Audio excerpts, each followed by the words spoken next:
আসসালামু আলাইকুম। স্পোর্ট গুঞ্জনে আমি শরীফুল ইসলাম। প্রথমেই আমি কথা বলব ব্রাজিল এবং আর্জেন্টিনার যে আন্ডার-20 ট্রফিটি হলো, সেখানে বরাবর মতো দ্বিতীয়বারের মতো টানা ব্রাজিল ট্রফিটি ঘরে তুলে নিয়েছে।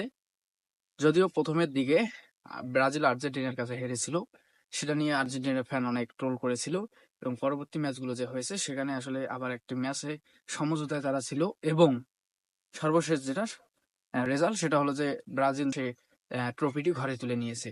আমার কথা হলো যে কে কার সাথে হারলো বা কে কার সাথে কি করলো সেটা বড় কথা নয়। সর্বশেষ যেটা রেজাল্ট সেটা হলো যে ট্রফি ঘরে তোলা, সেটাই করেছে ব্রাজিল। আমি প্রথমে ব্রাজিলকে অভিনন্দন জানাবো এবং বাকি যে হিসেবগুলো সেটা হলো যে ব্রাজিলের তারকা যারা যারা আছে বর্তমান, সেটা ইংলিশ প্রিমিয়ার লিগ বলেন এবং লা লিগা বলেন বা সেরিয়া বলেন বা ইটালিয়ানা বলেন, সবখানেই যে প্লেয়ার গুলো আছে সবার কথাই বলবো, বর্তমান সবাই অন্যরকম ফর্মে আছে।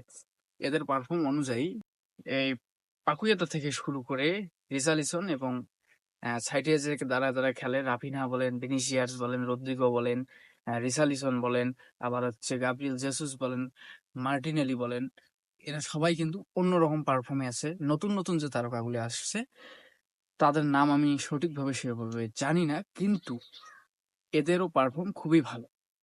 যদিও বলা হয় যে ব্রাজিলিয়ান খেলা যখন হয়, তো এই যে প্লেয়ার গুলো এখন ব্রাজিল যে সামনে টিম সাজাবে, এই টিম সাজানোয় আসলে কোচের জন্য খুবই একটি মুশকিল হয়ে যাবে যে কাদের রেখে কাদের বাইরে রাখবে। কেননা নেইমার যে আর যেখানে আবার নতুন পারফর্মে ফিরে এসেছে এবং সে গুঞ্জন যেটা শোনা যাচ্ছে সে আবার আহ, ইংলিশ হোক, স্প্যানিশ হোক, ইউরোপে এক কথায় সে আবার ফিরবে। তো এই যে এত সুন্দর যে একটি দল, এই দলে আসলে কাদের বাইরে রাখবে কাদের ভিতরে রাখবে এটা আসলে খুবই মুশকিল হয়ে যাবে তার কোচের জন্য। সবার পারফর্ম অনেক ভালো, যদিও অনেক প্লেয়ার ছোটখাটো ইনজুরির জন্য ম্যাচ থেকে ছিটকে যায়, কিন্তু দিন শেষে আসলে তারা যদি ম্যাচে নামে ভালো একটি স্কোর তৈরি করতে পারে অথবা ভালো রেটিং নিয়ে খেলতে পারে। যদিও যদি আপনি নেইমারকে দেখেন, 1 বছর পর তিনি গোল পেয়েছে, 1 বছর পর গোল পেলেও তিনি যে ফুল টাইম যদি খেলে তাহলে আসলে কি রকম তিনি পারফর্ম করতে পারে সেটা তিনি প্রমাণ করে দিয়েছেন এই 13 মাস পরে। তিনি খেললেন 9.1 রেটিং নিয়ে এবং একটি গোল করলেন, ডি বক্সের মধ্যে তাকে ফেলে দেওয়া হয়েছে। যাই হোক, সর্বশেষ কথা হলো যে এই ব্রাজিল আসলে অন্যরকম একটি টিম।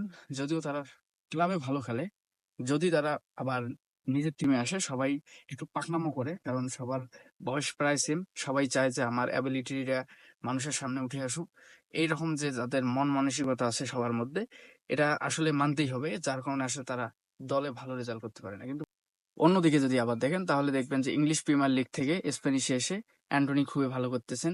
তিনি নামলেই গোল পাচ্ছেন, অ্যাসিস্ট পাচ্ছেন এবং তার যে পাগলামোটা ছিল ম্যানচেস্টার ইউনাইটেডে সেটা আবার রিয়েল বেটিসে শুরু হয়ে গিয়েছে। এই যে সবগুলো মিলে আসলে একটি টানটান মুহূর্ত বর্তমান ব্রাজিলে, খুবই ভালো একটি পর্যায়ে আছে ক্লাবে তারা।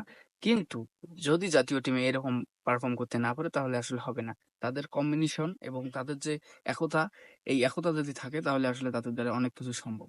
তো দেখা যাক আসলে কি হয়। ধন্যবাদ।